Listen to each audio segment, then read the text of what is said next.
wins over the weekend, as well as the NBA season kicking off, and talking to our own Shae Brophy about the Detroit Red Wings. Got to remind you guys to like and subscribe everywhere you can find us. That'd be Facebook, Instagram, Twitter, TikTok. We got full episodes on YouTube, as well as DetroitSportsNation.com. All right, Ryan. Michigan Wolverines, Penn State, Nittany Lions. We talked a whole bunch about this game coming into it. You believed one way, I believed the other. We both thought Penn State would cover the 7.5-point spread. You were pretty confident about the over. I wasn't so sure about that one. We were both dead wrong about the 7.5-point spread of the Nittany Lions covering it, because Michigan in the second half absolutely blew the doors off of them, and they tried to in the first half, got stalled a little bit. Penn State had a couple of quick back-to-back touchdowns to get back into the thing, but I was right about one thing. That running game that Michigan has, Penn State hadn't seen anything even close to it, and it was the big difference in this game at the Big House. Yeah, it was a huge difference. Michigan had 418 yards rushing against a team that had only given up, I think, 399 yards on the ground all year through their first 5 games. But Michigan was able to create holes, and then the running backs were able to break off some really long runs. Each of Blake Corum and Donovan Edwards had a 60-yard run. You know, Edwards going kind of particularly crazy with 173 yards on averaging 16. Basically like 11 yards a carry. Yeah. 6 carries, 16 carries, 173 yards is incredible. 2 touchdowns for him, 2 touchdowns for Blake Corum as well, who, kind of not to get outshined. He did get outshined, but 166 yards on 6 yards a carry, which is still really good. And then J.J. McCarthy, gave in 57 rushing yards of his own and had a 20-yard run in there as well. So Michigan was able to do really whatever they wanted to do on the ground, and it resulted in McCarthy not having a really big passing day because he didn't need to. He was 17 to 24. He had the one pick 6 that bounced off the helmet. He had another throw which probably should have been picked, but ended up being a completion. So maybe those ended up kind of balancing each other out. But 145 yards through the air for JJ with no touchdowns. But that's not even really indicative of the game he played, because I thought he played a pretty good game, outside of those 2 things that I guess could have been critical errors. But the way Michigan was just able to dominate on the ground. And then on defense, too. I think Michigan had 13 first downs, and Penn State probably had 3 at the time, or, maybe even 1. But Michigan totally dominated this game. You look at their time of possession, they had the ball for over 40 minutes in the 60-minute game, right? It was essentially 42 minutes for Michigan, 18 minutes for Penn State. And just in every single facet of the game, Michigan dominated them, and it was really impressive. Michigan lost the turnover battle 1-0, and then they lost the penalty battle as well. They committed 9 penalties, so you probably want to get that cleaned up a little bit. But overall, just really dominant performance. Yeah, I mean, there's no other word for it other than dominant. Penn State had looked good coming in. I had questioned who they played because they hadn't really played an offense anywhere near what Michigan brings to the table. And the first half at Auburn, it might have been a little bit intimidated going into Auburn, a tough place to play, and they gave up about 120 yards rushing in that game, which was the most they'd given up, all year up to this point against Michigan. But it was just, it was just absolute domination, just like you said. For them to hold the ball for as long as they did, have 5 drives of at least 10 plays, a 15-play drive that took almost 10 minutes off the clock, kind of like the way Michigan State ended the Big Ten championship against Iowa all those years ago. I mean, you just sucked their soul out with those kind of drives, and to not allow the Nittany Lions offense to really get on the field, to keep that defense on the field and just keep pounding away at them. I mean, it makes it easier for you to do your job when the defense is so exhausted, but they can't get off the field, and the offense can't sustain any drives to get their defense any rest. It was a perfect storm for Michigan to take complete advantage of with what they do best, which is running the football.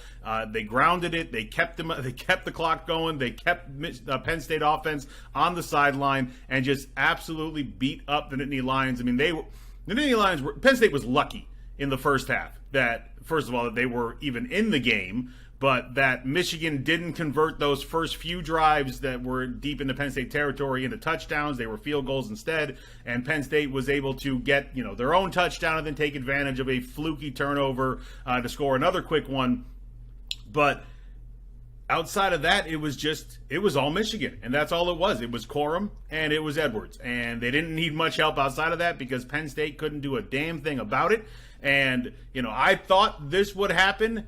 Not to this degree. I thought they'd dominate the run game. I thought they'd have 200, maybe 250 yards on the ground. I didn't see 400 plus coming and just absolutely embarrassing Penn State.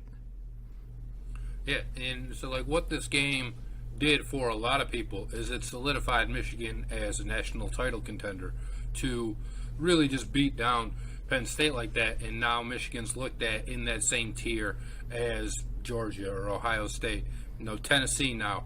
Some people might, probably still have Alabama up there, Clemson. But within those teams every year where people look at, it might be a list of 6 teams. Sometimes it might even be as small as 2 or 3, where they're like, this team can win the national title. Now Michigan is part of that group. That's what this game did. That's what this performance did. Anyway, in beating Penn State, is it kind of vaulted Michigan into that upper echelon. It didn't do so much for their ranking. I think they might have only jumped up 1 spot in the AP, but just the conversation around Michigan, now you're not talking about their weak schedule, because the team that they faced that most people thought at least was pretty good, they were ranked number 10, Michigan just went out there and beat their face in. So now you can't say anything, because Michigan's probably not going to have another test until they play Illinois, and even then, I don't think Illinois is that great. They keep winning, but I think the Big Ten overall is just pretty bad. And then Michigan's going to go to Columbus at the end of the year, and then we're going to kind of see what's up. It's going to be a de facto kind of playing game before you get to go against who's ever in the West, and then blow them out in the Big Ten title game. At least that's how we think things are going to end up playing out for Michigan. And Harbaugh just kind of continues to own James Franklin, which is pretty funny. And the score, it really wasn't indicative of the game. I mean, you said it, Penn State was lucky to be up 14-13 for the time they were. Michigan takes a field goal before halftime to get up by 2 going into the half. But that game could have easily been 55-7 instead of 41-17. So I think 41-17 was even a little bit generous for how not close this game was. Yeah, I mean, that 15th, 16th, and 17th point came in Penn State's opening drive of the second half. That's it. That's the last time they got near the end zone, any points on the board. They didn't sniff it again the rest of the game, and Michigan just absolutely dominated them. And you brought up, their ranking and all that, because they did fall back one after the, tied at halftime with Indiana and then beat them up pretty good in the second half to win that one by 21, and they fell from 4 to 5. And this time now they went back, back to 4 on the AP. They went to 3 in the coaches. Tennessee leapfrogged them in the AP poll because they squeaked one out against Alabama. This will all play itself out, I think, and I don't think anyone's beating Michigan before the Ohio State game. I would be stunned if they did. As we have a bye week. Michigan and Michigan State have bye weeks before they face each other next week, and we will be hyping up and talking about that plenty in upcoming shows. And I might get lost in the excitement and say something foolish like Michigan State can pull this upset. But I got my reason. But I'd be surprised if anyone beats Michigan before they face Ohio State, and that game is going to be the game, no pun intended there with the name of it. It's just this is what it's going to come down to for the Big Ten, which is nothing new. We've seen this plenty of times. the best teams are playing in the East. Once in a while, Wisconsin gets sniffs out there in the West or something. But the two best teams in the Big Ten are Ohio State and Michigan. They're both in the East. They're going to have to face each other to decide who's going to be going to the Big Ten championship. It's a shame because they should be allowed to play each other twice for the Big Ten championship as well. If you're just going to be honest about who the two best teams are in the Big Ten this year, it looks like it's pretty obvious this year. But kudos to Michigan. They absolutely did not overlook this one. They were ready for this one, and they absolutely dominated. And they looked more and more like they really are a national title contender, like you said. And we just got to start watching out for them, especially in the second half. I mean, their second halves are absolutely ridiculous. They were outscoring their opponents 115-45 before this game. Add another 25 points to their end and 3 for the opponents in that one. So it's 140-48 in the second half. Michigan is outscoring opponents by almost 100 points. It's just ridiculous. That's a dangerous team to be dealing with. And unlike other years where the SEC has just looked absolutely more dominant, the Georgias and especially the Alabamas, I don't know if we're really seeing that this year. And there might be a real shot that Michigan or Ohio State has a chance to, to fight with these big dogs out of the SEC. There might be, and we've seen Ohio State do it before. They won the first college football playoff. But other than that, the Big Ten really hasn't been competitive. Whether you sent Ohio State there and they got shut out, whether you sent Michigan State there and they got shut out, you sent Michigan there and they got blown out. They didn't get shut out, but you got blown out by Georgia last year. And yeah, I think you're right. I think the top of the country is a little weaker than what we've seen in years past, and that makes for just more teams having a shot at it. I don't think anyone would call Michigan the favorite right now. I think the betting favorite right now is Ohio State, actually. So obviously still in the Big Ten. But last year when we went into the Georgia-Michigan matchup, you kind of figured Michigan didn't have a chance to win. And this year, there's still a lot of football left to be played, granted. But this year, where we're sitting right now, on Tuesday, October 18th, it doesn't seem like Michigan can't beat Georgia. They wouldn't be favored to beat Georgia, but I wouldn't say flat out it just couldn't happen. Yeah, no, I absolutely agree with you. I think this is as good of a chance as any the Big Ten has had to really fight for a national championship. Unless Georgia has just been, it's the regular season and we'll turn it on when it matters. I just don't see it.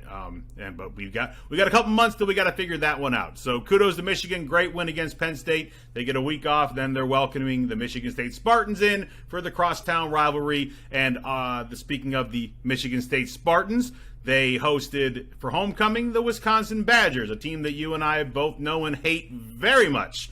And to my ultimate dumbfounded surprise, when the clock struck 0, Michigan State had more points than Wisconsin. Ryan? Yeah, it was a fun game to watch. It was pretty frustrating, and for Michigan State, it's probably not going to be a turning point in the season, but it was the healthiest the defense had been since week 1. We saw the defense play better than they had, really since week 2 when they played when they shut out Akron. And we saw, the offense at least put up some points, like they did last year. Went deep a few times to Coleman and Reed, and they were able to bring down they were able to bring down those 50-50 balls. It seemed like more often than not. But you still had all the frustrations of a lot of stupid penalties for Michigan State. Oh my God, it was unbelievable. The amount of penalties and the amount of times I'm screaming at my TV thinking the game's over for them to mess it up. Not the game, but the play. And I thought the game was over too. And then Mel Tucker decided to do the worst last 10 seconds of a game. I can never imagine calling the timeout and then thinking that they're going to try a quick pass or something, right? And, try and get a first down. If not, instead they throw the ball all the way across the field, don't get the first down. Now they're on the opposite hash mark where they want to be, and the field goal unit is rushing onto the field. You get a bad snap, and then Behringer has to try and, recreate Little Giants, and it doesn't happen. He throws a pick. So it was unbelievably frustrating. Even the touchdown Jaden Reed threw to Keon Coleman in overtime, it looked like it was going to be picked, and then Keon Coleman, just went up and mossed that poor defender from Wisconsin. But yeah, so there's a lot of frustrations, but a lot of excitement too. And then they finally got the win over a team. It's not the Wisconsin that we've seen of old, but like, hey, it's still Wisconsin, which is nice, and especially a team that has had as much sort of recent history that they've had with Michigan State. Look, I don't give a damn who they beat as long as the win number says 6 at the end of the year and we get to a bowl game. That's all I care about at this point, because there's nothing else to play for. They ain't playing for no Big Ten championship. That definitely went out the window many losses ago. It was nice to see the losing streak snapped after 4 in a row. Yeah, I'm with you on. I still have no idea what Mel Tucker was trying to do in those last 30 seconds of the football game. I really don't. I thought you had the play. You got what you wanted now. You got it on the left side of the field for a left-footed kicker. It's what you want. It's a better angle for him, and he didn't use the timeout. I figured, or no, he didn't. I'm sorry, he did use the timeout, which is why I thought, okay, they're gonna kick it, because yeah, there's a few seconds left on the clock, but Wisconsin ain't going down the length of the field in 25 seconds, to score on this one. Like Mertz had not looked good all day. The defense for Michigan State had looked a lot better and actually looking like a competent, at least, defense. And so I thought everything was set up for a long kick to try and win the game before overtime. From that side of the field. And then they run this play where they throw it backwards and it's on the other side of the field. And now you're rushing out there with 18 seconds left to try and get a kickoff. I don't understand what the point was. Like, I just don't get it. But it is amazing to see how two people can make a defense so much better. Xavier Henderson, Jacob Slade. They come in, and now all of a sudden, we actually look like we know how to play defense. Michigan State has not looked at all like they knew how to play defense for the last 4 weeks. And all of a sudden, having Slade there, having Henderson there, and now the defense actually can at least fight back. Yes, they're not going to be shutting down people. We don't have shut down corners. It doesn't work that way. But just having a couple of guys who are really good at their job allows other things to happen. Jacoby Windman, we hadn't heard from him since week 2. Well, guess what? There's a reason why. Slade had been gone, and so Windman had to pick up roles that weren't his that he'd like to do, and so he was able to go back to what he knows how to do, what he's more comfortable doing, and it made one hell of a difference. Once again, Big Ten Defensive Player of the Week for the 3rd time this year, which has only been done 6 other times in the history of the Big Ten. No one's gotten to 4. We'll see if somehow Windman can be the first, but just having guys that know what they're doing, especially leaders like Henderson, to know what they're doing and actually lock down their position, as well as being a leader on the field to help put guys in the right position to succeed. It made all the difference in the world. Yes, Wisconsin is not a great team this year, and they're not going to blow the doors off anybody offensively. But we've been losing to teams who are blowing our doors off, who really aren't blowing other people's doors off. So having some semblance of a defense, it was quite nice to see a very nice change of pace from what we've been used to the last month. Yeah, it was it was very nice. A very nice change of pace for Michigan State, and we finally got the win. I'll tell you what, it's a nice change of pace for the Red Wings now, who are 2-0 at the time of the recording, going for 3-0 against the Los Angeles Kings, and we are about to bring in Shae Brophy, who you mentioned earlier. So I don't know if you want to give him a more proper introduction, but he is waiting on our count to roll out the red carpet for him. I'm pretty sure you just did it. Bring the man in. Wait, I'm not even ready. Damn it, Shae, I'm not ready for you yet. I got a different jersey on now. I got to throw a hockey sweater over a basketball jersey. Who booked this? Who did this? This is not professional. Just throwing up your Tupac vision. How's it going? What up, Shae? Stand by. Can you hear me all right? Yes, sir. Yeah, buddy. So, it's always good to talk hockey, especially when the Wings are 2-0, right? Mm-hmm. Yeah, buddy. Damn right. Talking about going for 3 against the Kings. Yeah, I don't know if you guys have been watching the game. It's 1-1 right now. Adam Ernie had a snipe of a goal so far tonight. No kidding. Already, Yeah. already getting into 1-1 already, huh? Yeah, we're a little already, busy, running a show. We ain't got it like that with ESPN, where we got TVs all in front of us and behind us and all that, where we can just watch everything going on now. We ain't that rich yet. We'll have to talk to Jeff about that, get some extra TVs put in our rooms. We'll get there. All right, Shae. So you have been the resident hockey man at DSN for a while. And we wanted to definitely get you, especially with hockey season finally underway, wanted to get you on here a few different times to talk about our beloved Red Wings and just kind of find out, where we are, what our expectations should be coming into this year.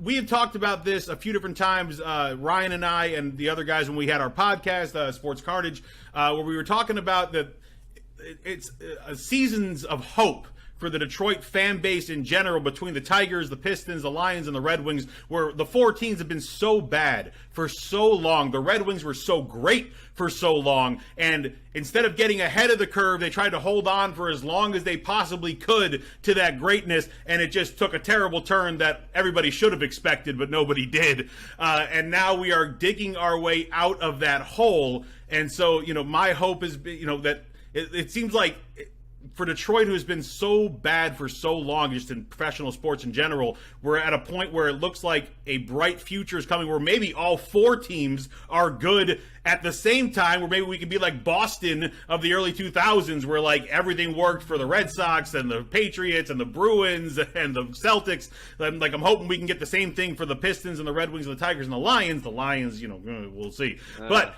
the Red Wings, what should expectations be this year under brand new head coach? Second year, third year, second year with Yzerman, third year, second, third. They're all melting together now. Right. So that's a great question, Matt. It's a good one to start with.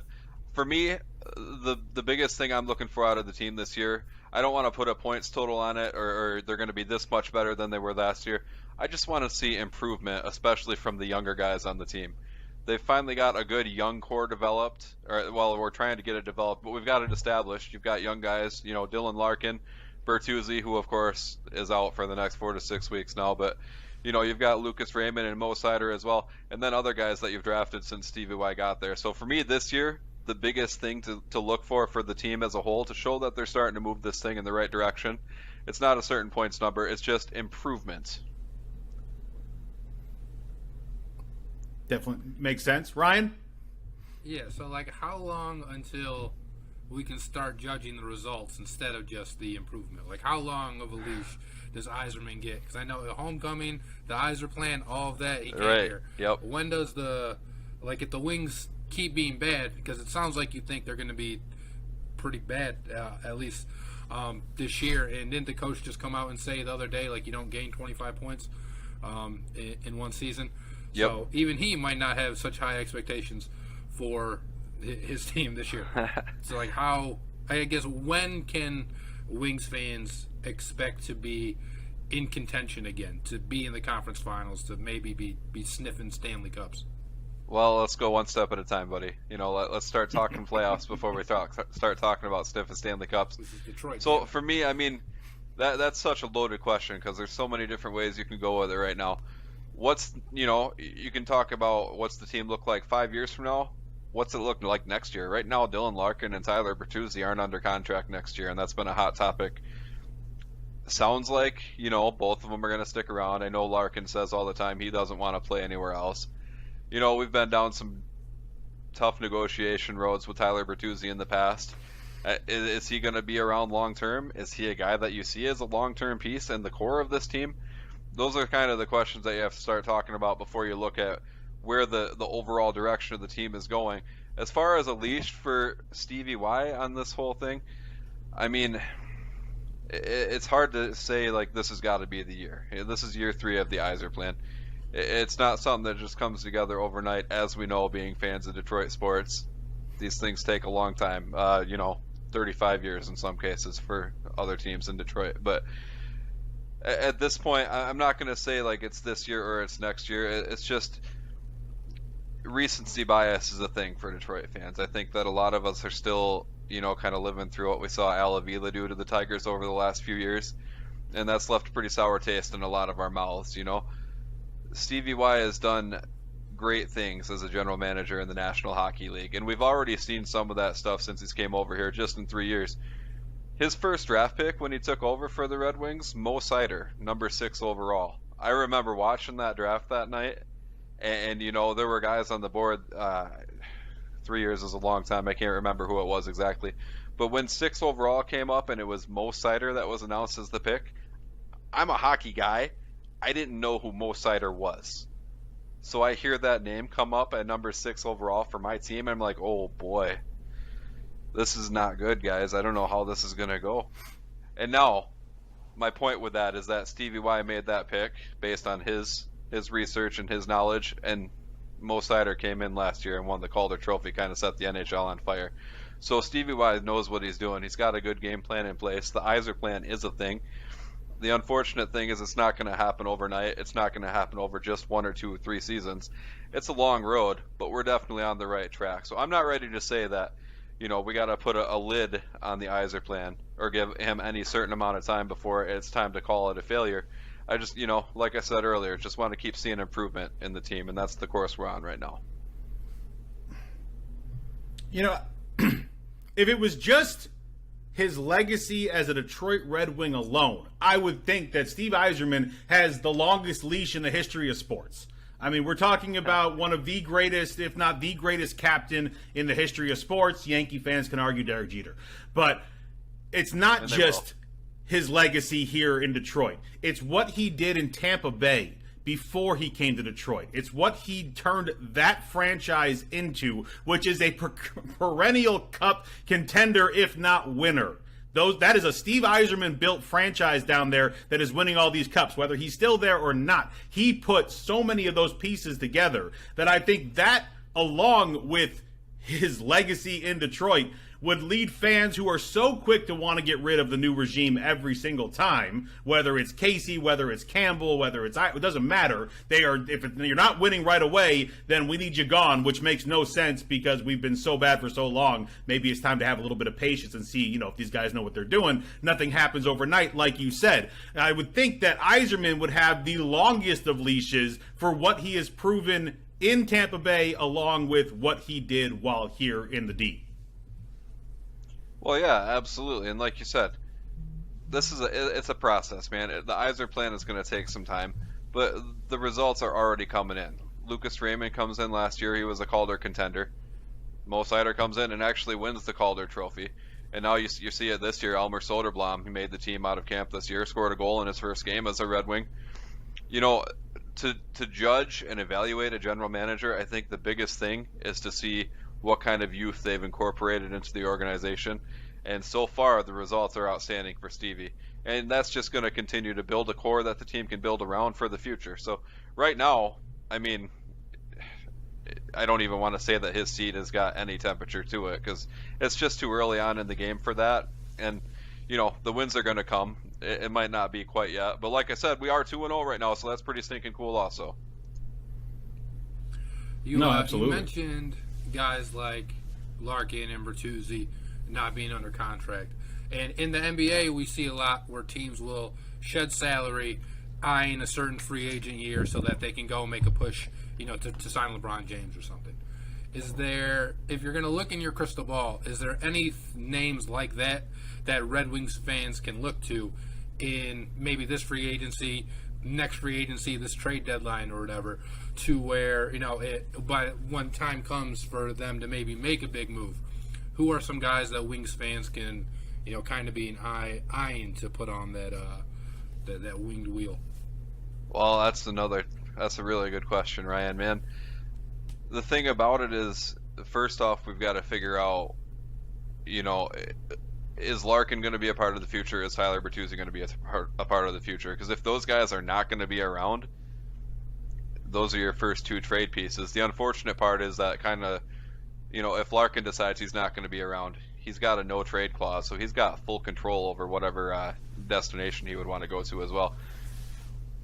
Like I said earlier, I don't think that's going to happen. I think both of those guys are long-term pieces for Detroit, so those guys get taken off the table from any trade discussions.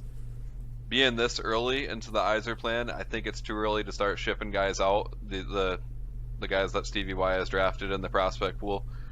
I think it's too early on to start moving those guys out for the big-time players.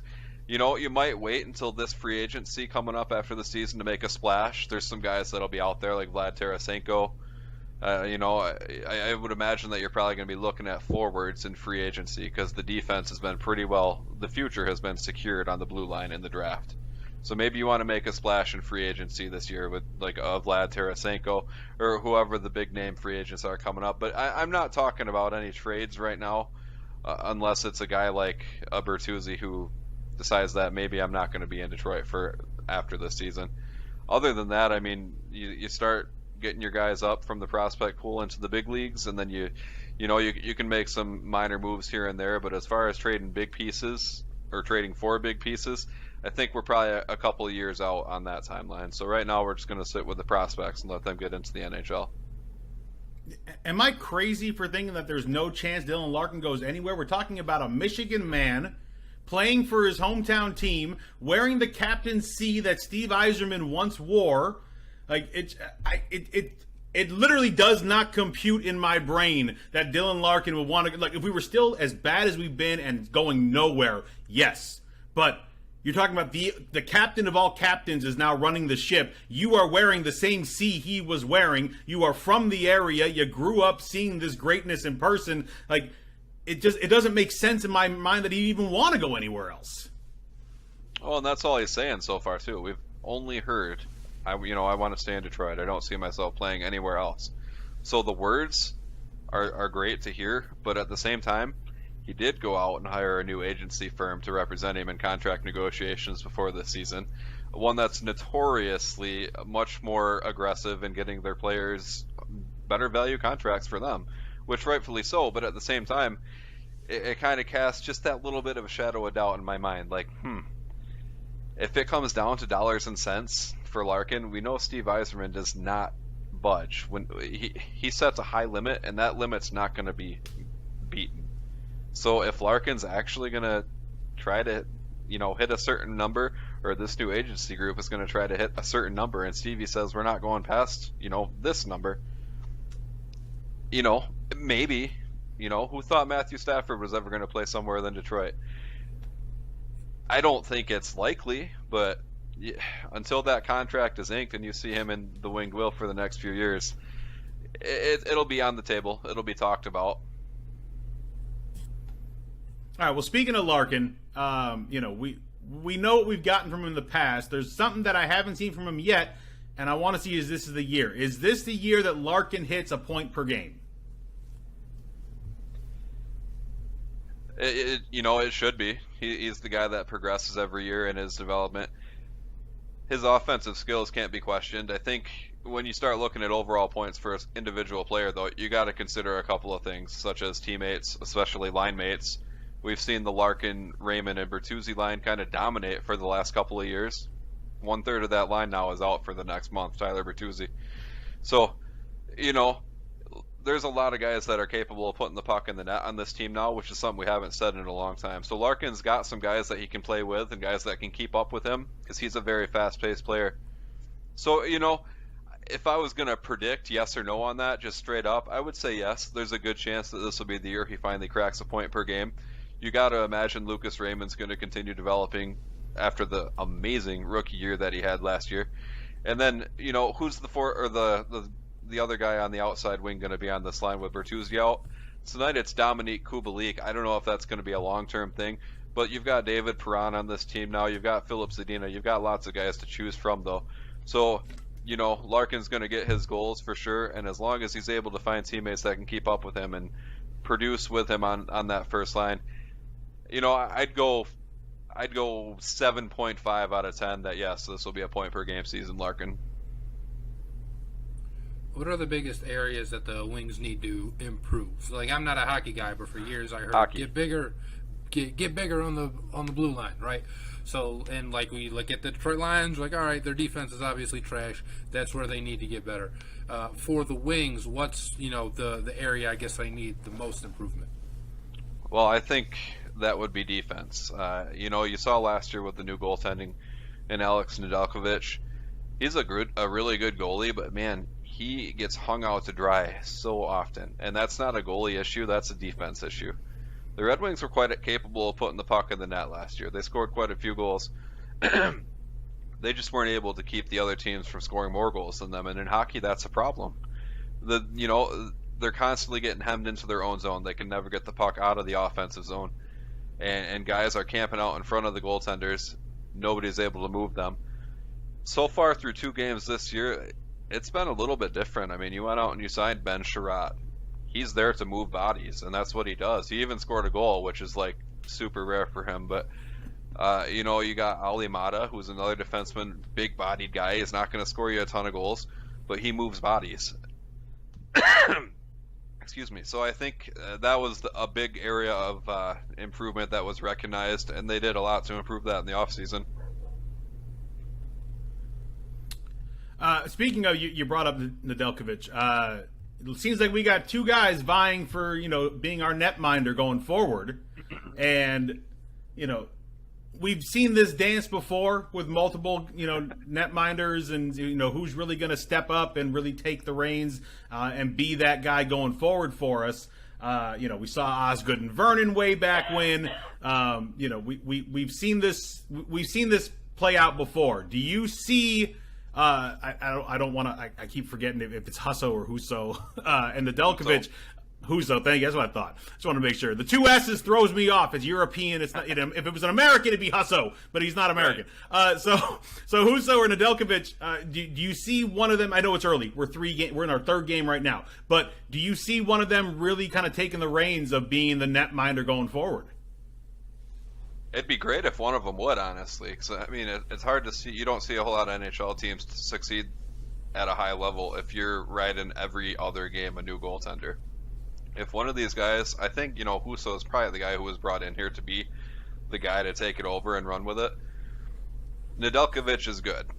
Husso is better. If you look at the way that they play, Husso is very positionally sound.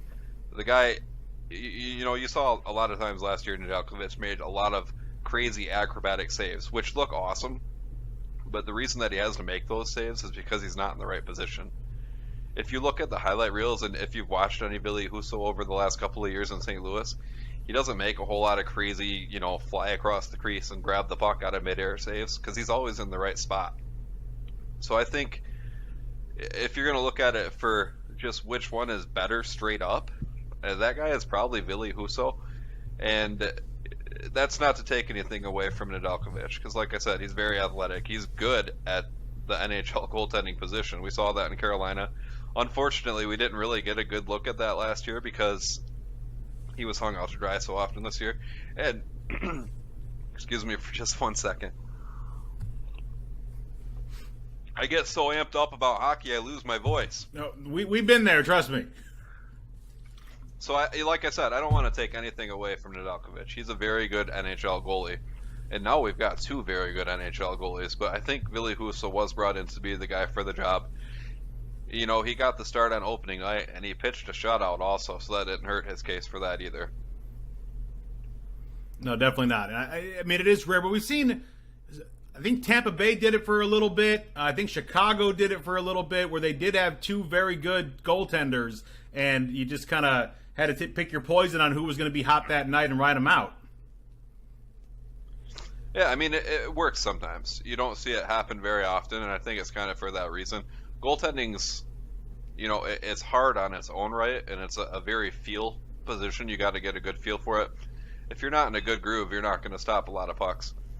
And I think that's kind of why we see NHL goaltenders, 50-30 is a good split for any good season. If you get a Billy Husso playing 50 games, and then you give Nedeljkovic, or whoever it might be, the other 32, that's a pretty fair split, and that's kind of what I'm looking for this year.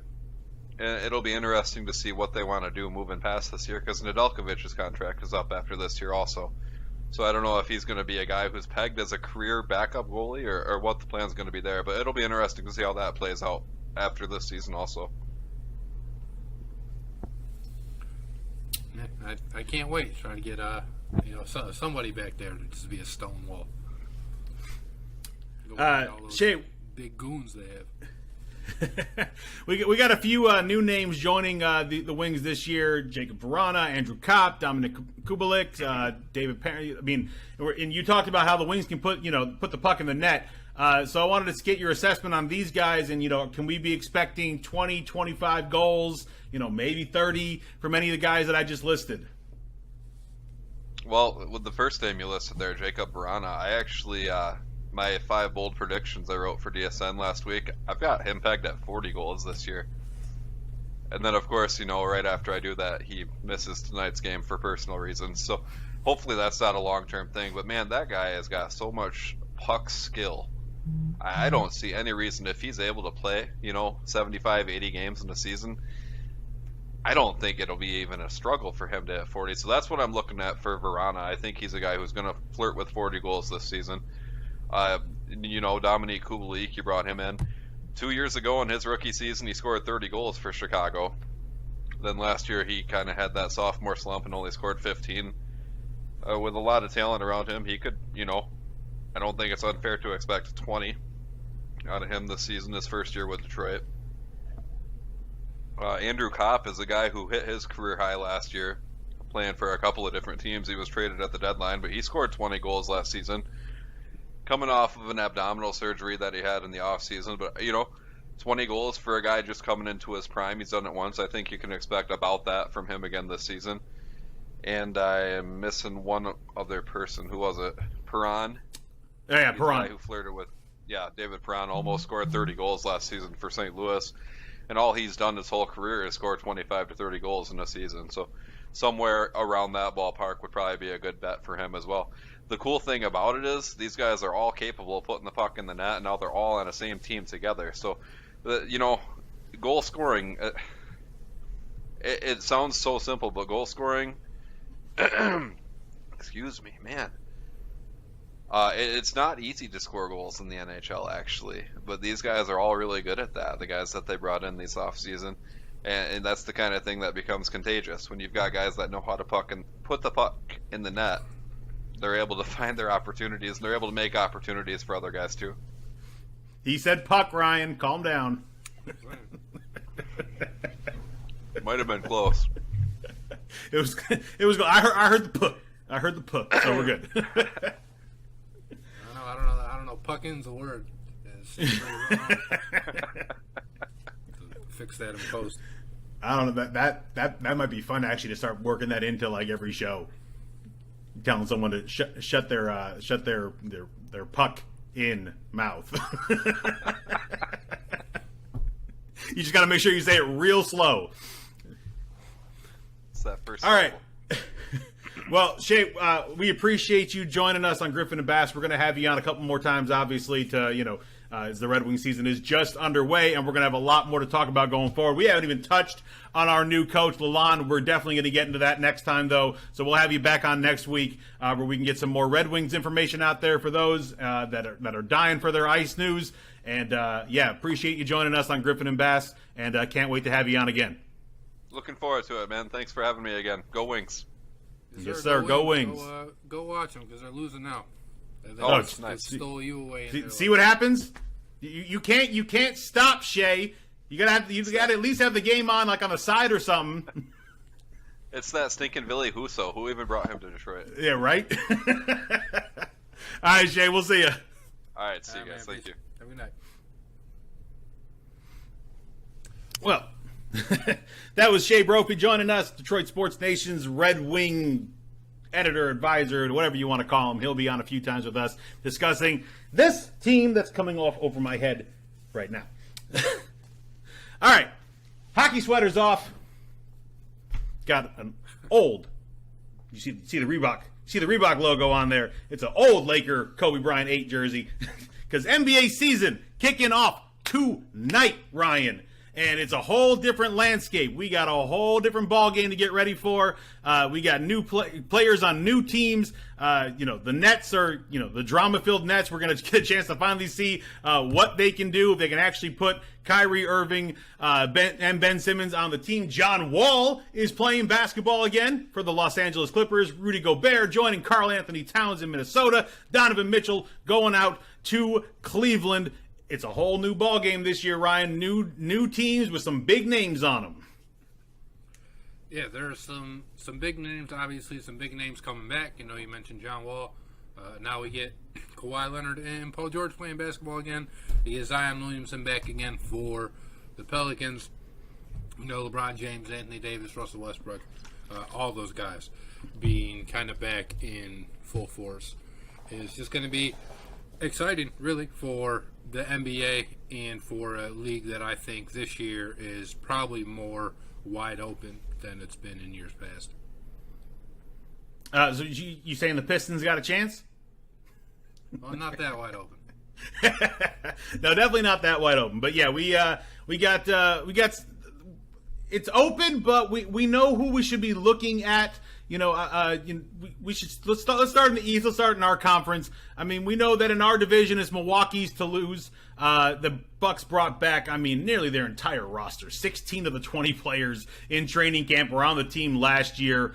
They added Joe Ingles, who's coming off of a major surgery, recovering from a torn ACL. He is 35 years old, but that man brings some toughness, size, and experience, and he can shoot the basketball, and he's kind of on one of those prove-it deals, 1 year, $6.5 million, to try and give Giannis a little bit of help, because we saw how dangerous they were even with Chris Middleton, out of the lineup against the Boston Celtics in the semifinals of the Eastern Conference. They were still plenty dangerous, but you got to get Giannis a little bit of help, and a healthy Joe Ingles can be that help. He is, but I don't know that he's healthy right now. And Chris Middleton just announced he'll miss, I think, the first couple weeks of the season as well. So as far as the Bucks go, obviously you still have Giannis, you still have Drew Holiday. You're going to be fine, right? Not having these guys isn't the end of the world. And then, of course, you still have Bobby Portis, you still have Brook Lopez. So the Bucks should be fine, and at the end of the year, they might be the team that is still the best in the East. I think Giannis is still the best player in the world. I know the Celtics beat the Bucks last year in the playoffs, but I thought Giannis still played amazing that series. Like every game, it seemed like Giannis was out there putting up, 40 points, and the team just wasn't able to really get it done for him. But as far as as far as him as an individual goes, like, he's still amazing. He's still obviously going to be in the thick of the MVP race probably all year, unless he ends up getting injured. But I think the Bucks are certainly in position to go back to the NBA Finals. They're a very good team. They're going to be very good in the East, of course, as well. But to start the season, looking again a little rough, right? So the Bucks GM John Horst said that Ingles is probably looking at a return sometime in January. So the Bucks aren't going to have him. Obviously through Christmas, it's kind of like the first big NBA marker, and then it sounds like they'll get him back, sometime. Maybe a couple weeks before the All-Star break. But not having Ingles, not having Middleton, it will put some more pressure on Giannis, I think, to not have a couple of those wing guys be scorers. But then you're just going to be looking at other guys to step up. I already mentioned Drew Holiday, but Grayson Allen, Jordan Nwora is somebody that I think they'll rely on more heavily this year than they did last year. So I'm not so worried about the Bucks piecing it together, but they might, they'll certainly be a better team at the end of the year than they will to start it, I would guess. Which is what you want. Health issues in October are not health issues. Health issues in May, those are health issues. So got plenty of time to get everyone back and healthy and be a cohesive unit before the playoffs come rolling around in May. So definitely the right time to be dealing with this. The aforementioned Boston Celtics, who Milwaukee went up against in the Eastern Conference semifinals. The big news originally in the offseason, Ryan, was the trade for Malcolm Brogdon. Former Rookie of the Year, bringing in 19.6 assists, someone to really boost an offense that we had discussed so much in the playoffs and especially the NBA Finals of just not having a ball handler. And you got great talent, but none of them are really that good at being the point guard, handling the rock, and really taking control and running the offense. that's what Brogdon was bringing to the table. Well, Ime Udoka apparently wanted to one-up that news and cause his own news out there, which caused a whole bunch more drama. He is not coaching the team, probably will never coach the team again. They're saying that this is, they'll deal with that later. But Joe Mazzulla is going to be taking over, and they have a pretty good core as well. Also, a couple of health issues. Robert Williams, the first couple of months, going to be out following knee surgery. Danilo Gallinari out for, I guess they're saying the entire season. He tore his ACL, I guess, in early September, so he's not even going to be joining the Celtics unless maybe the postseason, but they're saying that's not even that. But so what do you think about the Celtics' chances of repeating at representing the Eastern Conference in the finals? I don't like them as much as I did, of course, before all of the Ime Udoka stuff, but we talked about the Gallinari signing and the Brogdon trade when they happened, and the Celtics just seemed like they had a really strong 10 man roster, top 10. It was depth, like everybody could have probably started on at least one other team in the NBA, and it was really solid. Obviously now they lost Gallinari and they lost their head coach, so definitely less thrilled about it than I was, even 2 months ago or whenever we first talked about it. And then, it just came out that they were going to let Grant Williams hit restricted free agency. They weren't going to offer him a contract extension quite yet, so he's going to play this year on the last year of his deal, hit restricted free agency, and then the Celtics can decide if they want to match whatever offer they might give him. But kind of who knows how that messes with team chemistry. We saw the Warriors, punch each other in the face for it, and Grant Williams, now he's going to have to play, maybe thinking that the team doesn't, necessarily believe in him. So I think there's a couple weird dynamics there with the Celtics, and even if I didn't think they were going to be the best team in the East, even after all these moves, I thought it was I thought their run to the finals was a little fluky, and I just thought okay, they're not going to be there next year. And then they made the moves in the offseason, and I was like, oh, they might be there next year. This is a really good team. And then the Udoka stuff happened. Gallo goes down. Well, Gallo went down first, but so Gallo goes down, the Udoka stuff happens, and now the Grant Williams contract thing. So I'm less bullish on the Celtics than I was, when it looked like their offseason was coming up all roses. Look, as a growing up bad boy and Showtime fan, I want nothing but the demise of the Celtics. But Grant Williams, nice puzzle piece, not exactly an absolute must-have. So I understand the Celtics' point on that. And if I'm Grant Williams, I'm sorry, but I'm not feeling any type of way. You aren't that important. You are replaceable. He's a good player, but you are replaceable.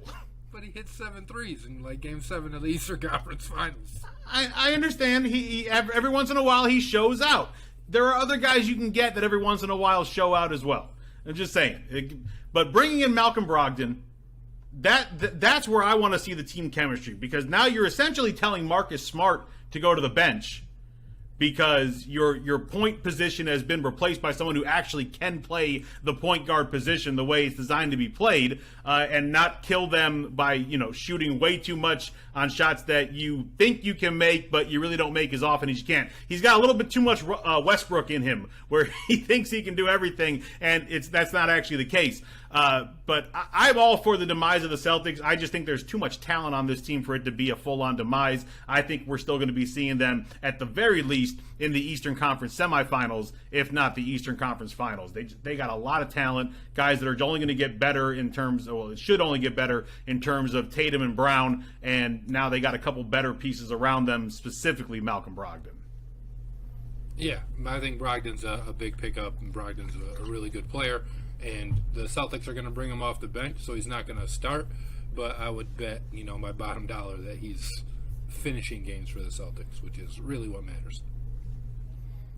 All right, let's see. Next on the list, another team that went deep in the playoffs, but not as deep as they would have liked, the Philadelphia 76ers. They added in some toughness in P.J. Tucker. You also got DeAnthony Melton and Daniel House in the offseason. And you've got a leader who wants to win in Joel Embiid, not just for himself an MVP, but a trophy, a championship trophy for the city of Philadelphia. And you got James Harden that we'll see what ends up happening as far as what he's bringing to the table this year, but he looks like he's slimmed down, looks like he's more focused. I haven't heard any stories about him at a strip club, so looks like he might be ready to go for this season to get Philadelphia where they haven't won at least since 1983, haven't been since 2001. Yeah, I mean, this might be the year for the Sixers. Embiid and Harden are the best pick and roll combination in the NBA. And then obviously you add Montrezl Harrell.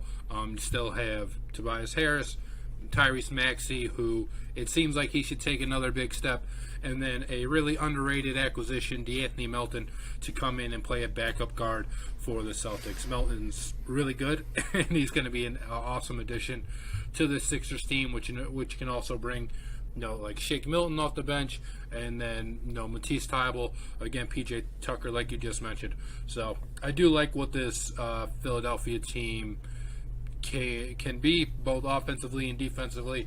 It's kind of just a matter of staying healthy for a guy like Joel Embiid, and then staying focused for a guy like James Harden. And while you can never predict health, I do think Harden is probably more focused, than he's been since, I don't know, like one of his first few years in Houston. Yeah, and he's got a guy that's going to be... Joel Embiid ain't going to mince words. He's not going to be nice to James Harden if James Harden isn't doing the things that Embiid thinks Harden should be doing as a former MVP, as someone that needs that trophy to really solidify his legacy in the NBA, at least in my mind. I've never thought that highly of him. You know this. You love him. We've had this back and forth. I think the man is just the exact... all the bad things about what the NBA has been as far as getting to the free throw line and nothing else. But Embiid ain't going to mince words. And if you're not doing things the way that he thinks you should, he's going to be on you. And so I think Harden will be putting on his best effort this year. I'm excited for PJ Tucker, and that man's shoe game is second to none. Philadelphia should appreciate the hell out of that because they've been known for it as well. And his three-point shooting... You almost have to do a double take when you look and you're like, wait, PJ Tucker hit 41% of his threes last year. He's a 37% shooter in general from deep. Like, yeah, PJ Tucker's that good from the outside, and they're definitely going to love that in Philadelphia. Yeah, PJ Tucker's really good. And for Philadelphia, a team that, they struggled with shooting in the past, and they've done things to try and, like put the Band-Aid over it, but it just never seemed like it worked. Obviously they had brought in J.J. Redick, Seth Curry spent some time there, and they just, for whatever reason, it still struggled shooting the ball. As a team, obviously they had Ben Simmons. Matisse Thybulle isn't a very good shooter. Embiid likes to shoot him, but he's not all that good at him. So surrounding those guys with shooters, whether it is, again, somebody like Tobias Harris, who might not be great, but if you leave him open, he can hurt you. PJ Tucker, obviously, and then some of the other guys that we mentioned, DeAnthony Melton as well. Of course, James Harden, an excellent shooter. So I think this version of Philly is going to be different than any of the versions of Philly that we saw in the past. And Philly's gain is Miami's loss. PJ Tucker leaving the Miami Heat. And Miami was trying to make all sorts of moves in the offseason, trying to land Durant, trying to land Donovan Mitchell. Didn't happen, so they gave Tyler Hero a 4-year, $130 million extension instead. But now you're looking at, a Jimmy Butler-led team that needs the pieces they already have to ball out. And one of those big pieces was Kyle Lowry, who didn't look his best. Obviously, he was coming off injury last year. Apparently has come into camp in much better shape this season. And Miami, they go with Jimmy Butler. And Jimmy Butler, I don't know if there's anyone on the court that wants to win more, especially in the postseason, than Jimmy Butler. And they have a squad. I just don't know if it's a good enough squad to win the NBA title, Ryan. No, certainly not. Maybe don't listen to me. I'm somebody who kind of always just doubts the the Heat, because I look at the team and I'm like, yeah, like that's not going to go the way they want it to go. But then they're in the finals, or they're in the Eastern Conference Finals. So maybe just, tell me to shut up and think what you want to think about the Heat, and then you'll probably be right. But, it's kind of tough to evaluate them even during the regular season, because Jimmy Butler is one of these guys who he's better during the playoffs than he is in the regular season. And you look at his regular season numbers, and not that they're bad, but just compared to some of the other like big stars in the NBA, it's like, that's just kind of whatever. Like, it's an all-star, but it's not, all NBA or anything like that. And then they get to the postseason, and then it seems like he turns it up another notch. But it's a team that they're returning, obviously most of their guys from last year. You got Jimmy Butler back, Bam Adebayo, Tyler Hero, Kyle Lowry, Duncan Robinson, Victor Oladipo, Max Strus. So from having that core back together, the Heat will be fine, right? They're going to be a team that is good in the regular season. I don't think they're going to be number one seed good, but we know they're going to play good defense. We know they're going to have their nights where they're really good at shooting the ball as well. But I don't know that we're going to get a whole lot different than what we got, last year from the Heat, where I think they were, maybe the 3 seed in the East last year. And that's kind of probably where we'll see them again. The East is a little bit better, so maybe they fall down to 4 or 5. But I don't think I don't know. I just don't really think that the Heat are a threat to win the title. But they're also not just like some easy out in the playoffs.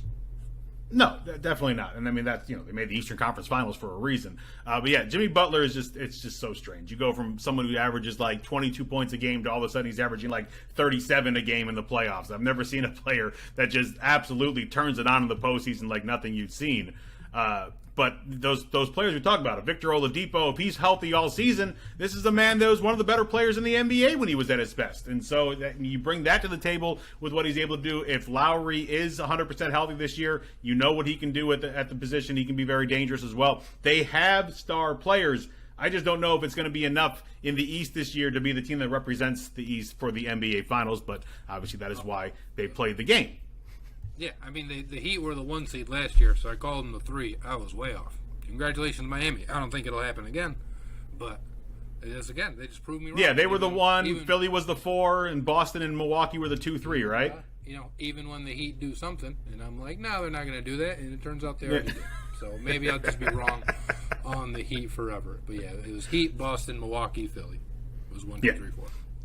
All right, one of those teams that was not one of those 1, 2, 3, 4 and got absolutely lambasted and kicked out of the postseason very quickly and unceremoniously, the Brooklyn Nets. This organization has just been a dumpster fire since signing Kevin Durant and Kyrie Irving, and they decided to add gasoline to the dumpster fire by adding Ben Simmons to the mix. But there is a chance that we're actually going to see Kevin Durant, Kyrie Irving, and Ben Simmons on the court together for the first time ever. If that does happen, and they all stay healthy, Ryan, how high is the Brooklyn Nets ceiling? I mean, it's sky high. They can win a title with these 3 guys, and not even just them, the guys that they have around them. If you look at the Nets roster, it's incredibly deep. They have really good players. All around, right? They have obviously Durant, Kyrie, Ben Simmons, but then you're looking at Seth Curry, you're looking at Joe Harris, Patty Mills, Royce O'Neal, T.J. Warren. Like, these are all guys who can put the ball in the bucket, right? And then you have Nick Claxton. Obviously, the Nets are going to be weak at center. Last year, we saw them try to patch things. Whether it's like Andre Drummond, bringing in Blake Griffin, LaMarcus Aldridge. They don't have anybody like that this year. You do have Markieff Morris, but again, that's of course not like a true center, right? So it seems like the Nets are going to have a lot of guys that they are going to play, and while it might not be as deep 1 to 10 as like the Celtics were that we were talking about, or at least I guess were when they had Gallo, and the Celtics still might be deeper. It's going to be important for the Nets to play all these different guys just to keep their players healthy. You know, Kyrie Irving obviously sat out last year, not for injury reasons, but he's sat out games before because of injury. Ben Simmons has sat out games before, of course, because of injury, and so has Kevin Durant. So getting these guys, T.J. Warren, Royce O'Neal, you know, Patty Mills, Seth Curry, getting these guys more extended playing time, even guys we didn't mention, you know, Cam Thomas, who is somebody that the Nets like, even though he might not even be in the top 8 or 9 of the rotation. Getting those guys playing time is just going to help to kind of preserve the lifespan, you would hope, of Kevin Durant, Kyrie Irving, and Ben Simmons, so that they don't have to put you know, so much stress and strain on them. You know, I'm interested kind of to see how some of these teams are going to play it at the beginning of the season, because we're going to get to the West later in the week. But Steve Kerr came out and said our guys aren't conditioned enough to go 30 minutes right away. So he's not going to play his stars. You know, Steph's not playing 30. Draymond, Clay. And it's like, it's kind of insane because you had all this time to condition. But I wonder, it's not even something I was thinking about. You know, we know NBA players sit out games, and the NBA has tried to do things to stop that. They try to take out the back-to-backs, not having teams play, you know, 5 games in a week. Having some less kind of turnaround time. If you're going to play a team, you're just kind of might play them back to back, right? Kind of home and home, and then that's it. But I didn't think teams were going to do this, but the Warriors might not be the only ones that do this.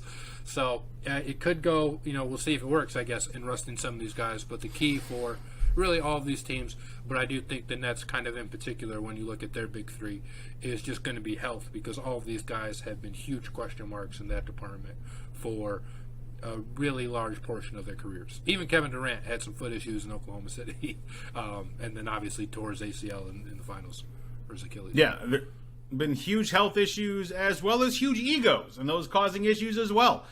So, you know, it'd be nice to see if we actually can get this trio of talent on the floor, along with everyone else that you mentioned, because they do have a decent roster not named those 3 guys. And if those 3 can join them, I agree with you. This is a team that has to be dealt with, or they're going to deal with everybody and roll their way to an NBA championship.